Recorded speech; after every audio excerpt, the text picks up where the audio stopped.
မင်္ဂလာပါဒီနေ့မှာတော့ ICJ မှာသမိုင်းကိုလိန်ထားတဲ့ဘင်္ဂါလီတွေရဲ့အကြောင်းကိုဂဂနနာချပြခဲ့တဲ့မြန်မာကိုယ်စားလှယ်ဦးကိုကိုလိုင်ရဲ့ရှောက်လဲချက်ကိုကောက်နှုတ်ပြီးတော့တင်ပြပေးမှာဖြစ်ပါတယ် ICJ မှာဦးကိုကိုလိုင်ကကြားနာပွဲကိုရှောက်လဲချက်လဲပေးလိုက်ရောကဘာကြီးတစ်ခုလုံးကိုတုံ့လှုပ်စေခဲ့တယ်ဘာကြောင့်လဲဦးကိုကိုလိုင်ကသမိုင်းဖြစ်ရမှန်တွေကိုတရားရုံးတော်မှာတေချာရှင်းပြနိုင်ခဲ့တယ်ဒီပွဲကဘလို့ပွဲမျိုးဖြစ်နေလဲဆိုတော့ဘင်္ဂါလီ9 တန်းလောက်ကိုဘာမှစစ်ဆေးမရှိဘဲနဲ့မြန်မာနိုင်ငံဘက်ခြမ်းရခိုင်ပြည်နယ်ပေါ့နော်ရသေ့တောင်ဘူးသီးတောင်မောင်းတော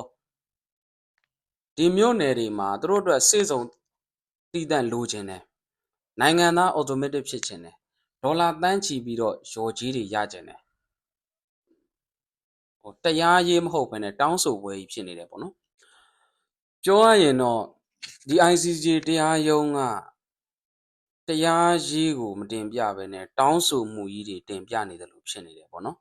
ရော်ကြီးရလုံမှုနဲ့စေစုံရလုံမှုမြန်မာနိုင်ငံထဲမှာမြန်မာနိုင်ငံသားတွေလိုမျိုးဒန်းတူမြန်မာနိုင်ငံသားဖြစ်ချင်တဲ့အခွင့်အရေးပေးကိုပေးရမယ်ဆိုတဲ့အရာမျိုးကြီးနဲ့ပြောရရင်တော့တနက်ထောက်ပြီးဓမြတိုက်နေတဲ့ပုံစံမျိုးကြီးဖြစ်နေတယ်ပေါ့နော်ဆိုတော့ဒီမြန်မာရှစ်နေဥကိုလိုင်ရဲ့တင်သွင်းသွားတဲ့အခြေခံအချက်၃ချက်ကိုကျွန်တော်ပြန်ပြီးတော့မျှဝေပေးပါမယ်နံပါတ်1ကတော့သူကဂမ်ဘီယာရဲ့ဆွဆွဲချက်ဟာတဆင့်ခံမေးခွန်းနေမေးမြန်းပြီးမှတင်ပြတဲ့မခိုင်လုံတဲ့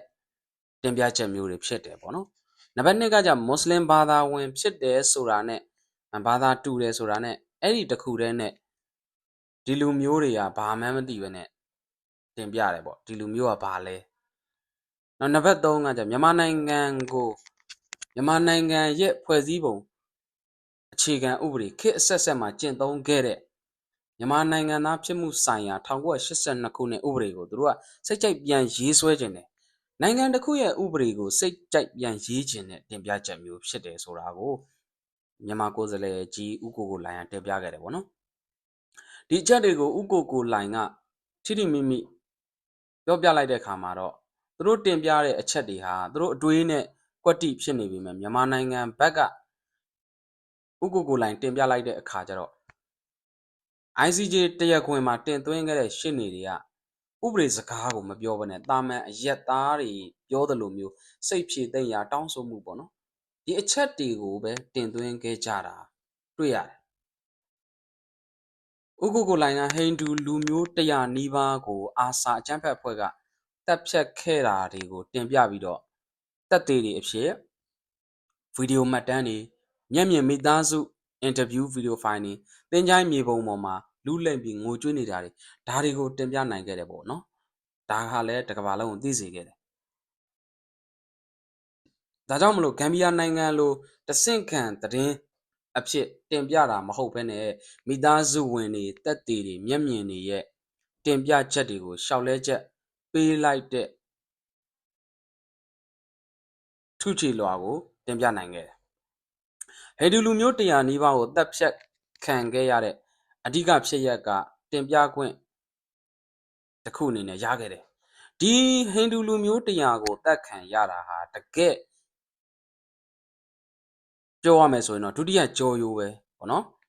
ပထမတစ်ခုကရခိုင်အမျိုးသမီးမတ်တီတာထွေကိုမရင်းကျင်ပြီးတော့ရရဆက်ဆက်တပ်ဖြတ်တဲ့ဟာကပင်မဆက်ကြောရိုးပဲဒီဖြစ်ရပ်တွေကိုဂမ်ဘီယာနိုင်ငံဘက်ကရှင်းနေတွေကတစိုးတစည်းမှတင်ပြတာတွေမရှိဘူးဒေါ်လာမက်ပြီးတော့ပြောရင်တော့တရားစွဲခဲ့တာပေါ့နော်ဒေါ်လာမက်ပြီးတရားစွဲခဲ့တဲ့ဖြစ်ရဖြစ်တယ်နံပါတ်2ကတော့မွတ်စလင်ဘာသာဝင်ဖြစ်တယ်ဆိုတာနဲ့တရားစွဲတာပေါ့နော်မွတ်စလင်ဘာသာဝင်တွေခံရတယ်ဆိုပြီးတရားစွဲတာဒီအခြေအနေကဘယ်လိုလဲဆိုတော့ကြတော့ဒီအကြောင်းဆုံးသိခွင့်ရဖို့အတွက်ရှင်းပြခွင့်ရခဲ့တယ်မြန်မာနိုင်ငံဘက်က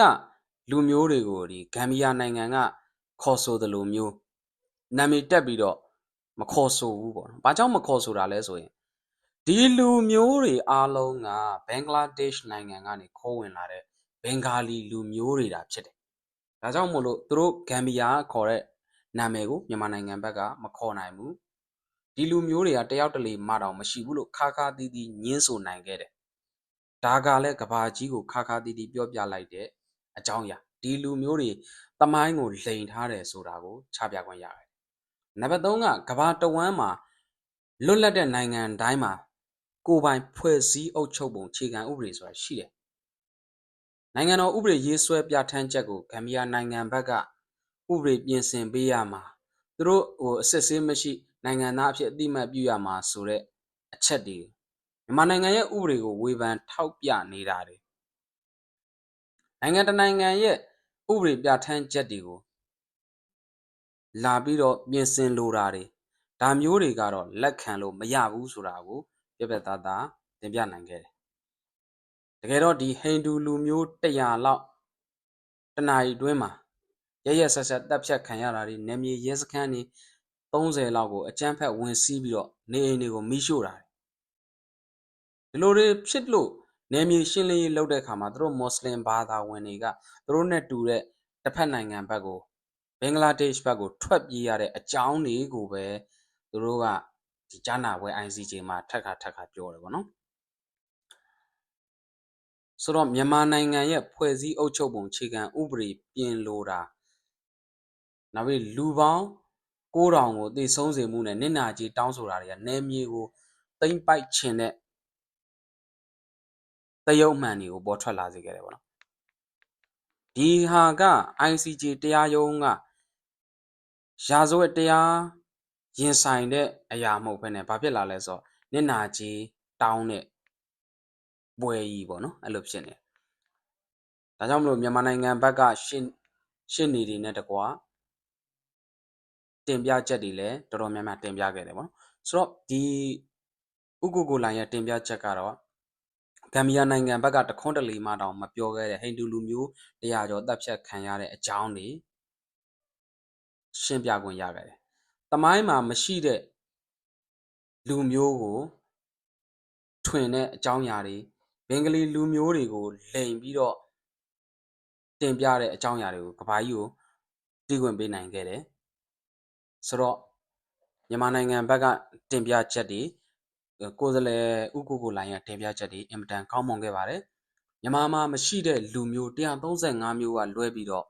မရှိတဲ့လူမျိုးကိုမြန်မာနိုင်ငံသားလို့မြန်မာနိုင်ငံမှာရှိတဲ့လူမျိုးလို့ပြောလို့မရပါဘူးဘင်္ဂါလီဟာဘင်္ဂါလီပါပဲခိုးဝင်တဲ့သူဟာခိုးဝင်ပါပဲဘင်္ဂလားဒေ့ရှ်ကခိုးဝင်တဲ့လူမျိုးဒီဘင်္ဂါလီပါပဲဘယ်တော့မှသူတို့ပြောတဲ့လူမျိုးဖြစ်လာမှာမဟုတ်ပါဘူးအားလုံးကိုကျေးဇူးတင်ပါတယ်